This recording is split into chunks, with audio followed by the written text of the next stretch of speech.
سر India کا تو کام ہی یہی ہے پاکستان کے اکنامکل ریوائول کو روکنا، ترقی کو روکنا، اور جو انویسٹمنٹ آ رہی ہے یا جو بھی یہاں پر معاملات ہیں اس کو کنٹروورشل کرنا، اور پاکستان دنیا کو دکھانا کہ ایک انریسٹ ہے یہاں پر اور لا لیسنس ہے.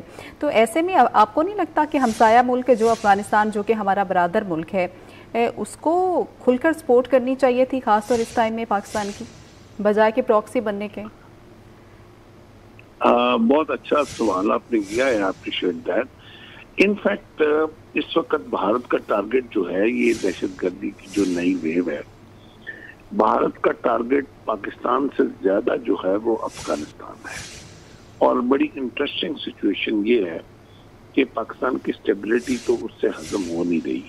بھارت کسی بھی صورت میں نہیں چاہتا کہ ایک اور اسلامک ملک افغانستان جو ہے اس کے اندر جس طرح ابھی ایک اتنی تیزی سے انٹرنیشنل انویسٹمنٹ آ رہی تھی ریئر ارتھ منرل کی صورت میں، انفراسٹرکچر کی صورت میں، چائنا اس کے اندر جو ہے انڈسٹریلائز کر رہا تھا، اس کو کنیکٹ کر رہا تھا جو رشین اسٹیٹس کے ساتھ، اور یہ ساری ترقی بھارت کو کسی بھی صورت میں افغانستان کی بھی ڈائجسٹو نہیں تھی.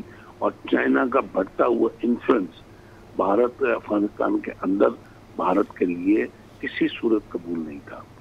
تو انہوں نے یہ راستہ اختیار کیا کہ چند سکوں کے اوپر افغانستان کی عبوری حکومت کو خریدا اور ان کو پاکستان کے ساتھ پراکسی وار میں انگیج کر دیا، سو دیٹ کہ اس ایک پنس دو کاج والی صورت بن گئی کہ پاکستان کو تو جو انہوں نے پراکسی کھیلنی تھی سستی جنگ کی صورت میں، افغانستان کو دہشت گرد ٹیگ کر دیا.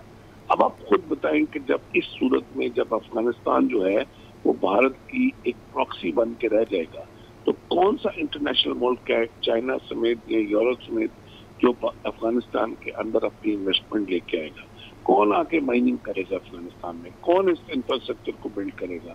تو یہ اصل ٹارگٹ بھارت نے افغانستان کو کیا ہے دہشت گردی کے ساتھ ٹیگ کر کے. سر یہ بات آپ اور میں سمجھ سکتے ہیں، ہر کوئی جو بھی کوئی پڑھا لکھا انسان ہے وہ سمجھ سکتا ہے، دنیا اس کو سمجھتی ہے، لیکن یہ بات طالبان کو سمجھ میں نہیں آتی. دیگر دوست ممالک بھی ان کو سمجھا رہے ہیں. ثالثی میں اس سے قبل بھی آپ نے بھی دیکھا مذاکرات ہوئے لیکن ان کو سمجھ میں نہیں آئی. دوحہ کے اندر انہوں نے ریٹن کمٹمنٹ امریکہ کو دے دی لیکن پاکستان کو دینے کے لیے تیار نہیں ہیں. تو ان کو سمجھایا کیسے جائے پھر؟ دیکھیں کچھ چیزیں سمجھائی نہیں جاتی، کچھ چیزیں ان کو جو ہے نا کر کے دکھائی جاتی ہیں. I think now they are beyond this level کہ ان کے ساتھ جو ہے مذاکرات کیے جائیں.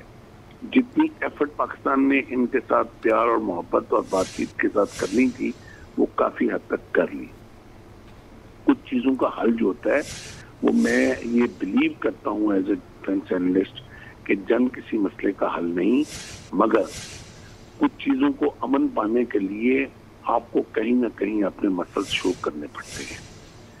آئی تھنک کہ اس چیز کے اوپر پاکستان کو مجبور کیا جا رہا ہے کہ پاکستان اپنی سوورینٹی اور اپنی عوام کے تحفظ کے لیے اب جو ہے وہ تھوڑے سے مسئلہ آپ ان کو دکھائے گا. ان کو اندازہ نہیں ہے کہ پاکستان کی کیپیبلٹی کیا ہے. پاکستان ایک سوورن اسٹیٹ ہے، ایک پروفیشنل آرمی ہے، ایک نیوکلیر اسٹیٹ ہے، اور ان افغانیوں کو ہمیشہ سے یہ بڑا الزام رہا ہے کہ شاید یہ ایک انہوں نے یہ کلیم کیا ہے کہ سپر پاورز کا اگر قبرستان دیکھنا ہے تو آگے افغانستان میں دیکھیں. ان کو یہ بات بھول گئی کہ وہ جو قبرستان سپر پاورز کا ہے وہ اس میں ان کا رول صرف ایک گورکن کا تھا. وہ مارے کس نے، لڑے کون، اسٹریٹجی کس کی تھی، ڈیپتھ کس کی تھی، یہ وہ بھول گئے.